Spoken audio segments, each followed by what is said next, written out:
Our hypothesis predicts that there will be 5.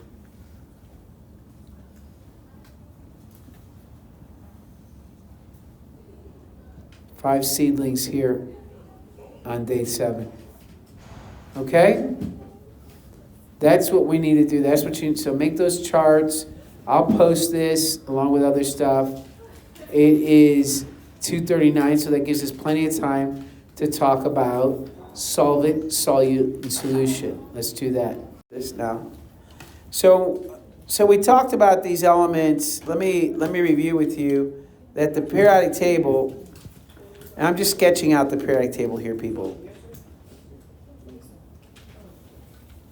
It's just a sketch of the periodic table, but there's like 2 columns over here. There's a bunch of columns here. There's 1, 2, 3, 4. 1, 2, 3, 4, 5, 6, 7. I think that's right. 1, 2.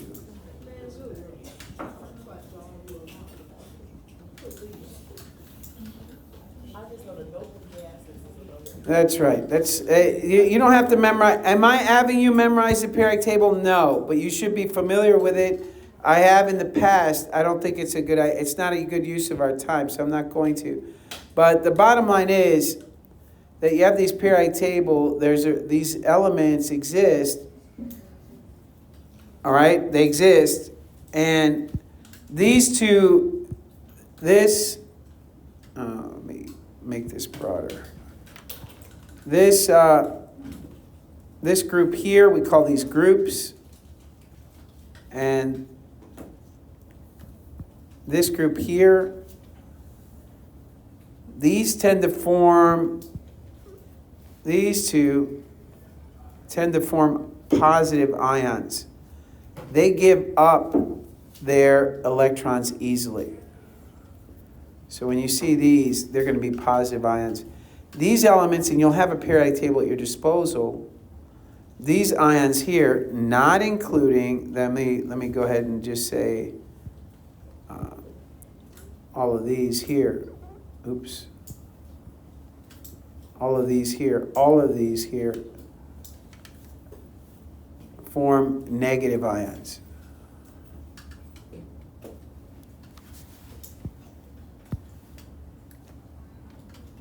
They tend to take electrons.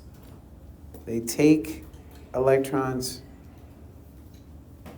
These give up their electrons.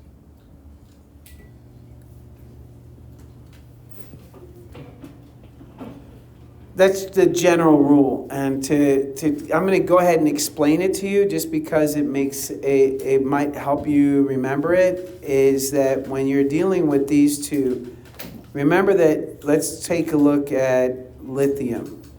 Who can look up on their periodic table how many protons lithium has?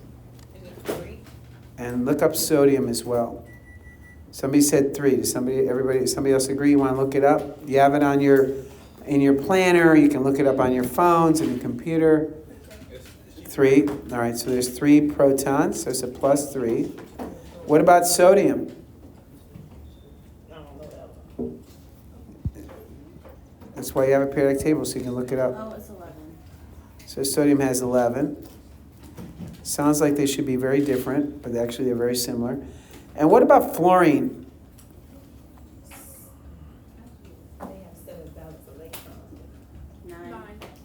So it's a plus 9, right? And what about chlorine? 17. All right. These are the protons. When they say plus, it's not their charge. There's how many protons. So let's go ahead and create lithium. Let's look at the valence shell of lithium. When we look at lithium, there's 3 positive. So the first orbital, the first shell, can hold only 2 electrons. After that, this electron has to go to the next shell. So let's go ahead and put 1 electron and 2 electrons. So there's 2 electrons. How many electrons should lithium have if it's going to be neutral?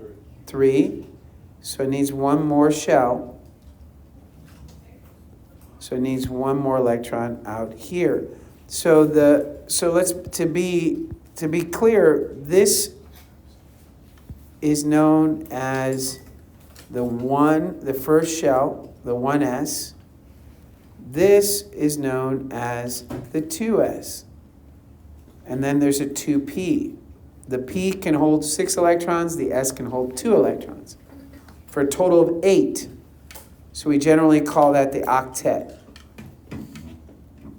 So in order for lithium to have a full octet, to have its outer shell filled, it would have to have 8 electrons. It would have to get 2 in the s and 6 in the p for a total of 8. That's not going to happen. Lithium cannot do that. So by its nature, lithium is unstable. Lithium as a neutral atom is unstable because it's energetically not favorable for this electron to be by itself in this outer shell. It needs to get 7 more, or it needs to do what? Give one away. Because if it gives one away, then lithium has 2 electrons. Let me do it in white so match it. It's a match. Then lithium has 2 electrons in its outer shell, and now it has a full octet because its outer shell is the 1s. The 1s is filled when it has 2 electrons, so it's a full outer shell. But lithium has a positive charge.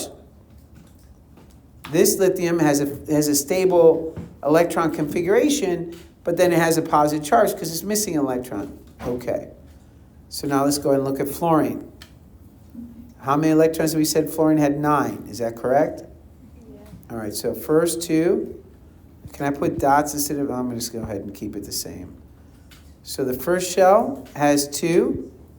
1, 2. The second shell, I'm not going to go ahead and put them in the S and the P. I'm just going to put all of them on the same circle. So it's 1, 2, 3.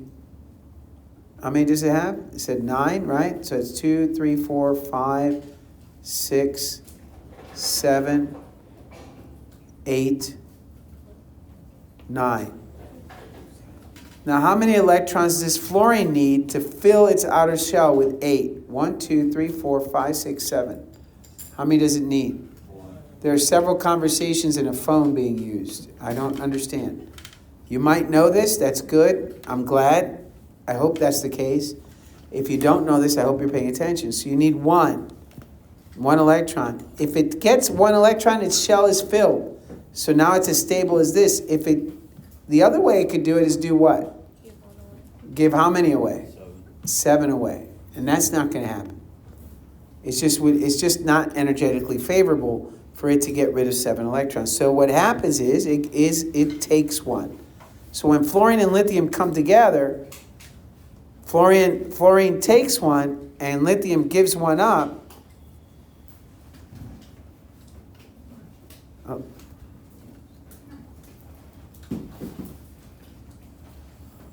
So fluorine takes 1 and lithium gives 1 up.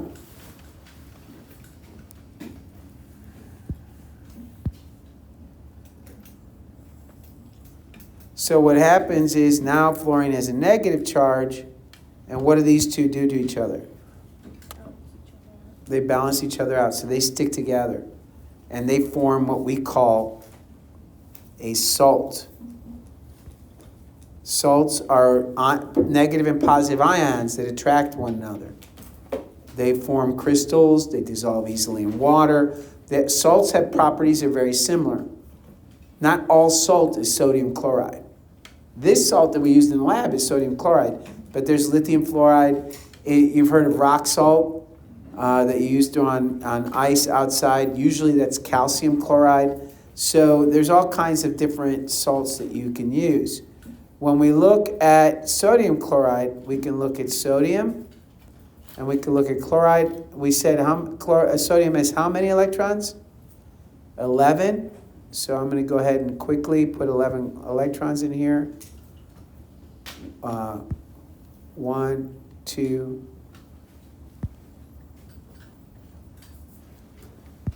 3, 4, 5, 6, 7, 8, 9, 10, and where am I going to put the 11th one? In the third shell.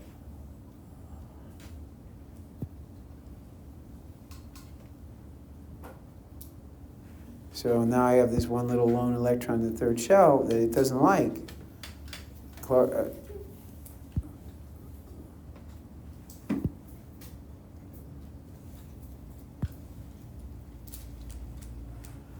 So then chlorine has, how many did we say? 17. So it's 1, 2,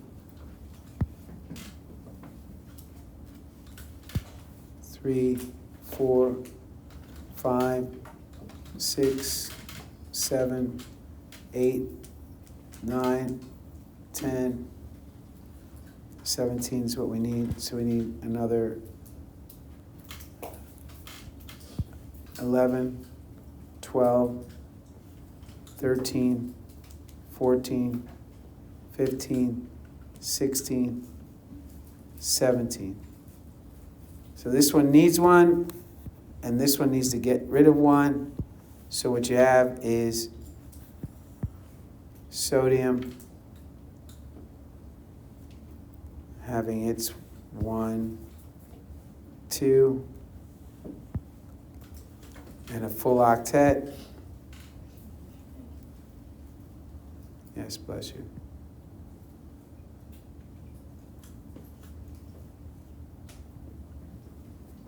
But it has a positive charge, and then chloride ion.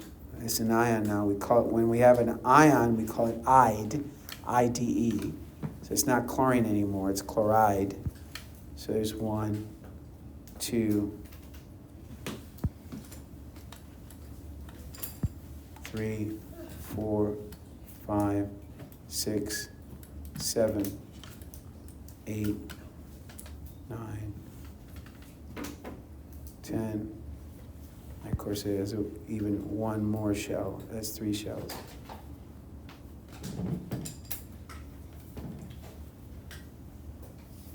Yikes. Yikes.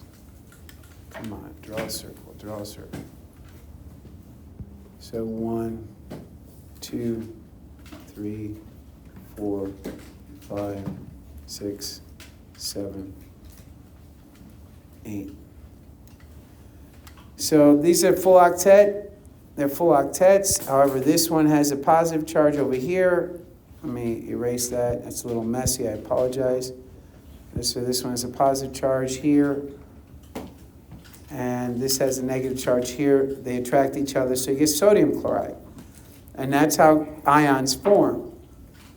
So when you're looking at a periodic table, salts are generally formed between any element on the left-hand side of the periodic table combined with any element on the right-hand side of the periodic table. Any element on the left can combine with any element on the right, and what you get is a salt. These are ions. So that's pretty straightforward. I think you remember that. You seem to remember that, even though it's kind of quiet in the room. Do I have any questions about how ions form bonds? These are called ionic bonds. I think that should be obvious on why they're called ionic bonds. They're ionic bonds. They're taking and giving of electrons. In fact, calling them bonds is a stretch. These are not molecules. These are not molecules. Molecules are when you're sharing electrons. There's no sharing here. These are more associations. So they hold each other tightly, but they can be easily separated by another molecule. Salts tend to have a high boiling point, a high melting point. They tend to attract each other very quickly because they form what's called a lattice. If you looked at these elements, they would be arranged, positive, negative, and they're like ants holding each other in a long chain. And even though individually the ant might not be that strong, held together, adding up all their attractions, these things end up forming very strong associations with one another. So salts tend to have very strong bonds. I hate to call them bonds. Very strong associations that make their melting points and freezing points, their melting points and boiling points very high. So to melt salt, sodium chloride, it has to be in the thousands of degrees. So when if when you know of anyone, or if you ever see anyone get cremated, what's left is their salts, because they don't melt, they don't burn, they don't turn into oxides, they don't melt. There'll be ash, leftover carbon material, and salt. That's generally what's left. The water evaporates. So that's salt. Are we good with that, ionic bonds? Is it pretty straightforward? Anybody questions about ionic bonds? So I'm going through this pretty quickly. You should have watched your AP classroom that's due on Monday, I think, or Tuesday. I don't remember what day it's on your syllabus. You need to have that AP classroom, the videos watched, notes taken on it, your chapter read. Chapter 2 is all about this stuff. You should have read it, you should read it, take notes on it. So what you need to do is you need to have day 1. It could be all in one. I don't care. I just want to know that I want evidence that you've actually watched the videos. The video, AP Classroom will tell me how much of the video you watched. But I know that you turn the video on and walk away. I know you turn the video on and start having a conversation with a friend. So I know that only tells me part of the story. So I need the notes, all right? And they're short videos, for God's sakes. It's really not. You guys act like everything's a torture.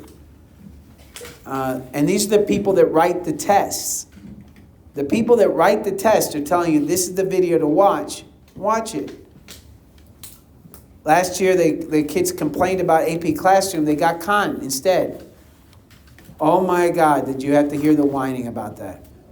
Oh, you wouldn't believe it. You can talk to them today, how hard it was for them to watch Khan. How much work it was. It wasn't. But that's okay. Yes, you have to work. It's an AP Classroom. There's no doubt about it. Pick your poison. No matter what, it's going to be work. They said the people talk slow. And Khan, I like it because, they talk slow, but it's easier for me to understand. How many people tell me, I can't understand, you're going too fast, slow down. Khan talks at even pace. Just deal with it.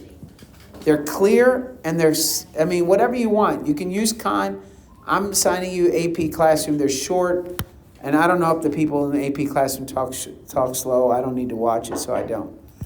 Let's talk. I think I have time. Do I have time? I don't know what time it is. You have 10 minutes. I have 10 more minutes. Excellent. So I can start with covalent bonds. Other molecules that form covalent bonds are closer to each other on the periodic table. The closer they are to each other, the less likely that one will take an electron, the other one will give it. Let's look at gases. Gases like oxygen. These two are equally what we call electronegative.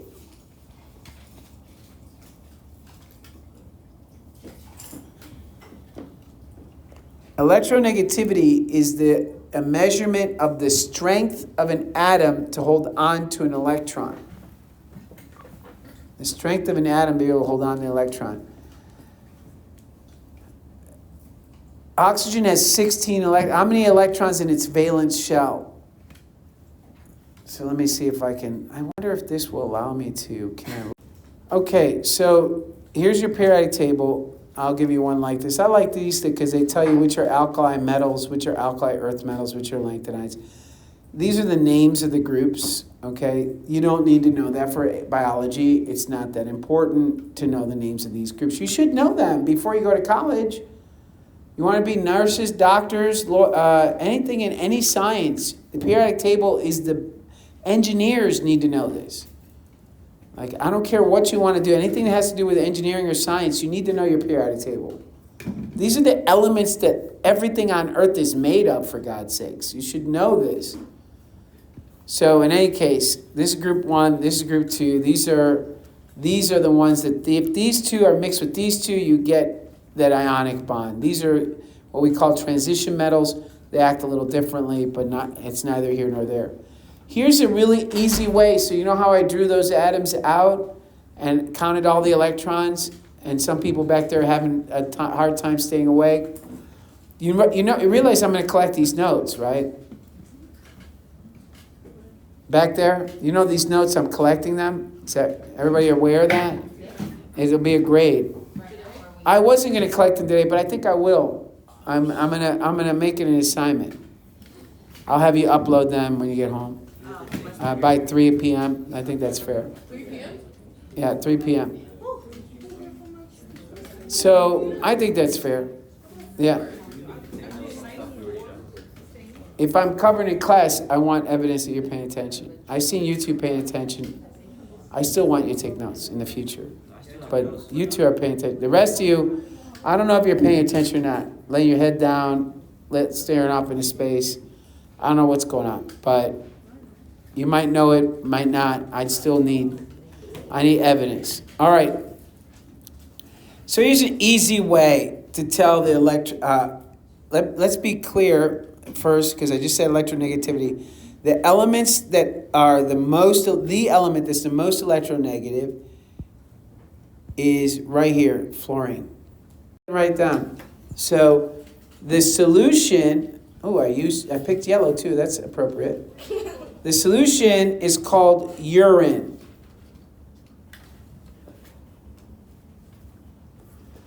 The solvent in urine,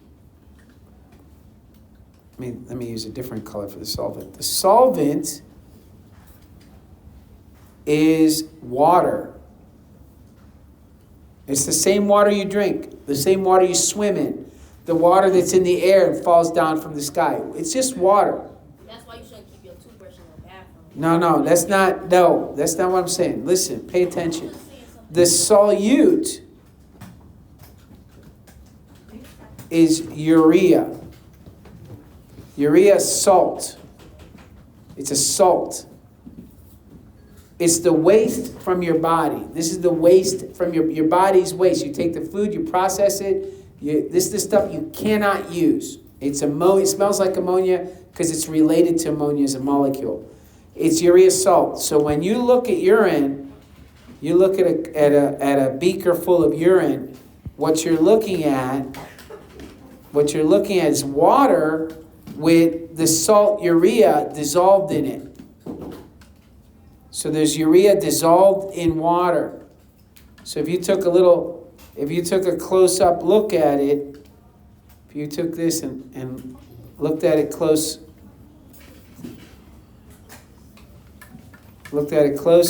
what you would get is you would see the water molecule. Remember, it's H2O. The water molecule is H2O, so there's one oxygen and 2 hydrogens. And this water molecule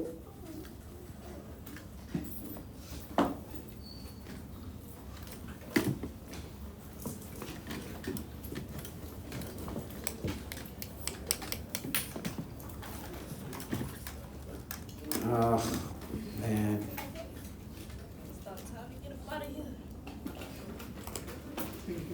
It's 58. So wait, before you go, just think about this. The urea salt, I'm just going to, please wait and pay attention first before you go. I still got 2 minutes. You can leave in a minute. Just pay attention. You got this salt called urea. Why are people putting things around? Oh, wait, just wait. Look at the board. Pay attention. That's all I'm asking you to do is just to pay attention for a minute. So this urea, oh my God, this thing. This urea is surrounded by water. So when you put it outside the body, when you pee it out on a radiator, let's say, Let's say you put it on a radiator. You guys ever hear people peeing on a radiator? It's an awful thing to do because what happens is the water leaves. The water leaves. Look, it's going to vibrate out. Away goes the water. What are you left with? The sticky urine, the urea. So when you're talking about water, drinking the stuff, you're not drinking pee. You're drinking the water that used to be the solvent in the solution called urine. Pee is the solution urine, not water. It's a great example of solution, solvent, and solute. We made these trays and we put distilled water in the trays to the point here. And then we had these little planter, I don't know. I'm drawing with my finger, so you have to. It's charging. So any product. What kind of electronic device does not need charging? Wait, Mendoza, your screen. Oh, jeez. I don't understand. These things, they say they're great. I'm like, yeah, are they? So please don't say y'all. Please don't say that. That was a team. Nobody asked me. That was no team I was on. There's a lot of issues with this. I don't know. There's probably a good reason they did it. I just was not informed of what that would be. All right, the food is a federal. Okay, let's not talk about this. This is. Yeah, y'all just being recorded. All right. So bottom line is, I'm sure somebody had a good reason to choose these screens, but nobody involved me in that decision. All right. So inside these little pots, we had. Oh, come on, man.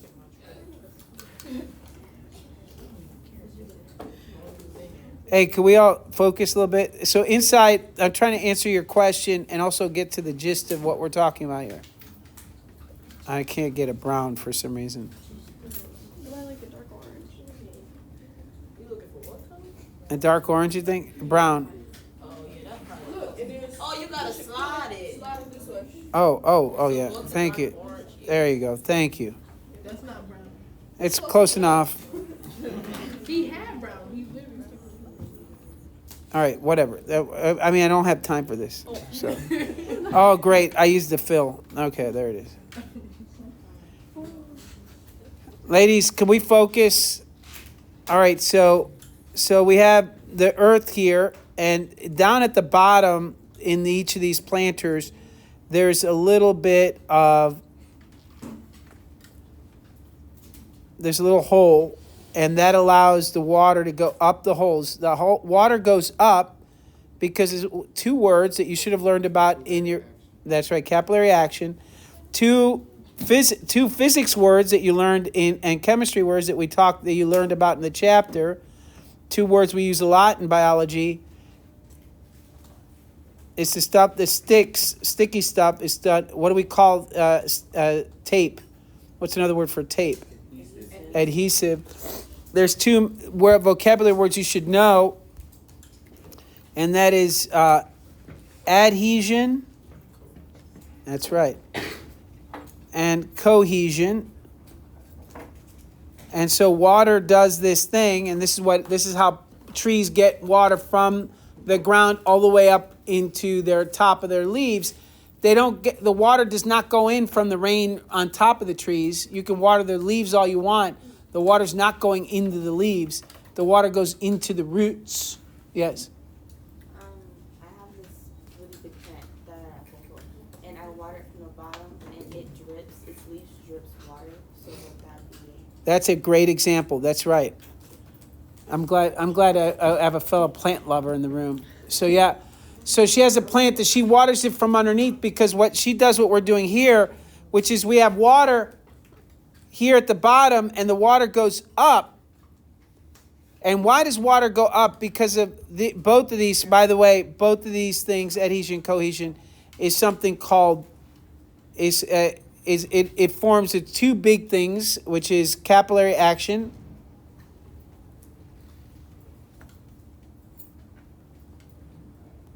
So these two forces, adhesion, cohesion, have they help capillary action happen. And if you've ever gone to a doctor's office with your parents, or if you ever had to do it, and you go in and you see them take a little glass tube, any little tube is a capillary. Capillary means small tube. They will use a glass capillary, and they'll stick your finger with it, and blood will go into the tube, will go up the tube. Nothing is pulling it. It's not air pressure that's pushing it. There is no pull in physics, by the way. In the physical world, there's no such thing as pull. There is pull, but there's no such thing as suck. There's no suction. Suction doesn't exist. When you hear suck, you think of something getting pulled. Is that correct? It's not. You're pushing. Air pressure is pushing the thing in a direction where there's less of it. In a capillary action, there's not pulling or pushing. It's not being pushed by air pressure. What it is that the water or the liquid adheres, it sticks to the glass, and then the water sticks to itself. The sticking to itself is called cohesion. The sticking to other things is called adhesion. That causes capillary action, so the liquid goes up the tube. So that would be important here.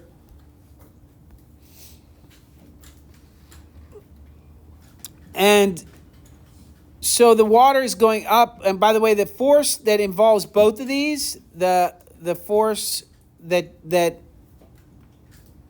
determines all this is called hydrogen bonding. You're going to see this a lot. My goodness, it's going to get so complicated if you're not paying attention. Because when you start to talk about protein structure and we start talking about primary, secondary, tertiary, and quaternary structure, the folding of proteins, a lot of it has to do with these intermolecular forces. So the water's going to go up. It's not being pushed up. It's just going up, pulling itself up, if you want to think of it that way. And the seeds are sitting at the top. So the question was, each of these was watered with a different salt solution, if I remember the question correctly. So we had a 1%, we had a 5%, we had a distilled water. And we used this here as distilled water. Right? That was the question? Correct? Somebody help me. What was it? Yeah, that was our question. That was the question. And then there was a 2.5%. And then was a what? What else was there? And 0.5. So there's one of these for each of these. And the question was, why doesn't the distilled water in the bottom impact our experiment? Why not? Why won't it impact your experiment? Why won't this distilled water impact the experiment? So yeah, most of the salt will stay up here. It'll stay crusted up here. So the concentration of salt will still be higher here than would be down here. Correct. There will be some dilution. There will be some separation of the salt. You'll lose some of it. But what do you know about all of these? Think about it. So you're right. This water may impact the actual concentration of 1%, 5%, 2.5, and 5.5. But what will it do? Because all of them, I'll just answer it for you. We're running out of time.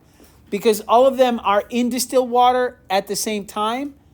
They're all under the same conditions. This one, the 5%, is still the saltiest, right?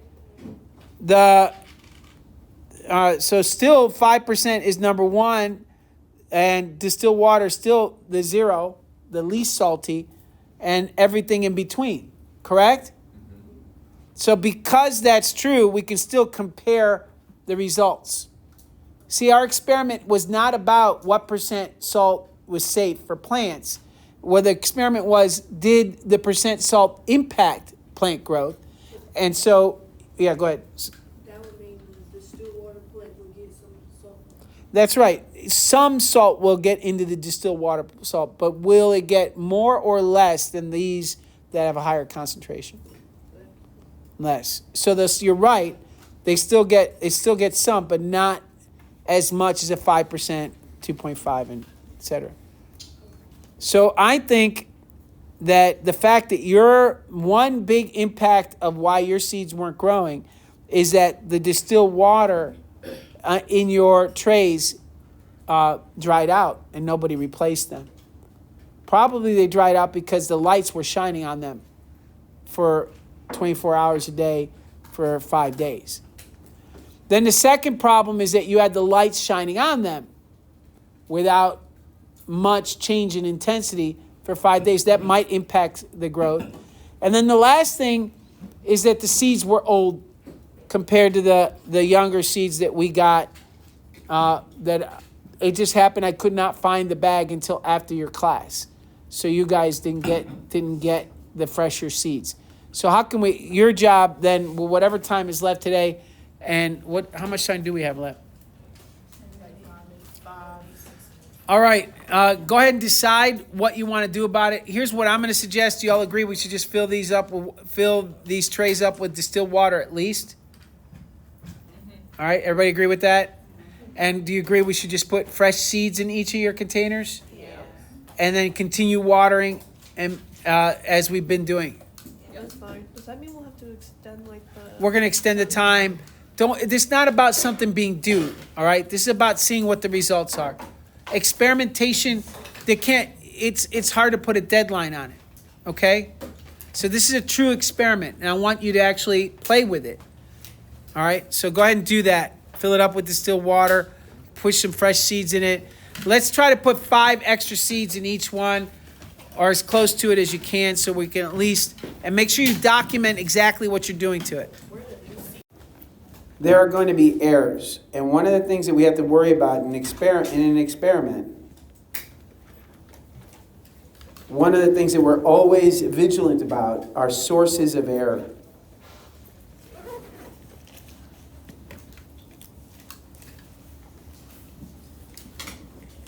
And one of the sources of error that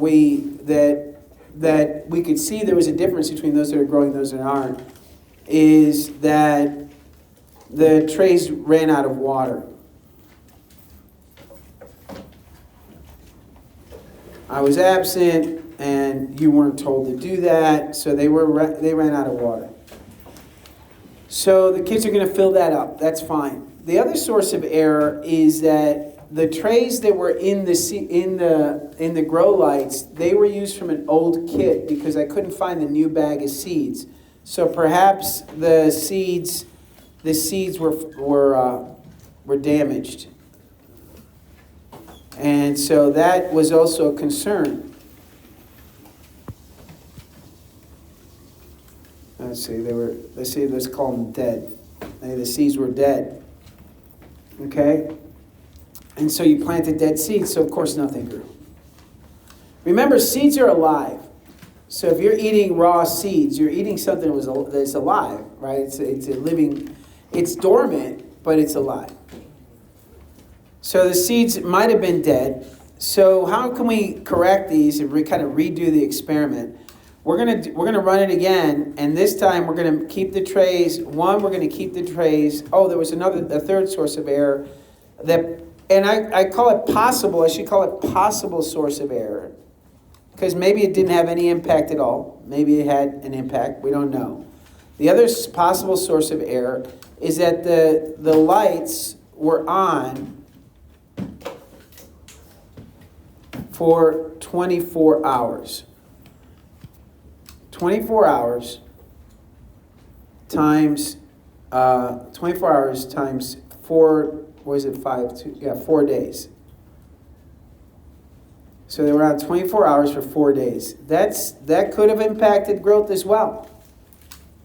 So what we're going to do over the weekend, I guess I don't have a choice but to leave the grow lights on. But what we're going to do is we're going to fill. I guess we do have a choice. Well, unless you guys come up with a better idea, what we're gonna do is we're gonna fill the trays with distilled water.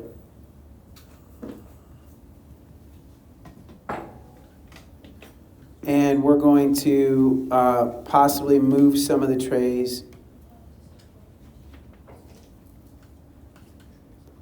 I'm sorry, I'm writing so messy and quickly because we have to get going. So I'm writing quickly, I apologize.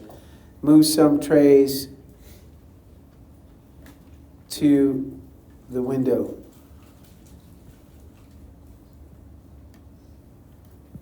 All right?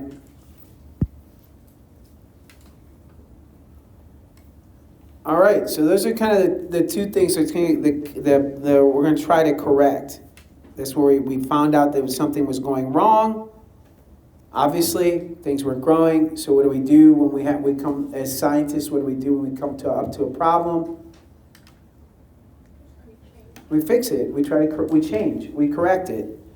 So that's what you should do anytime you run into any problem in your life. I have a problem. I got to do something different. These are the changes that we hope are going to correct the issue. Will this correct the issue? Well, we don't know. We know some of them are growing over there, and they're growing well. And they fit the pattern. Just to be clear, the less concentration of salt is growing better.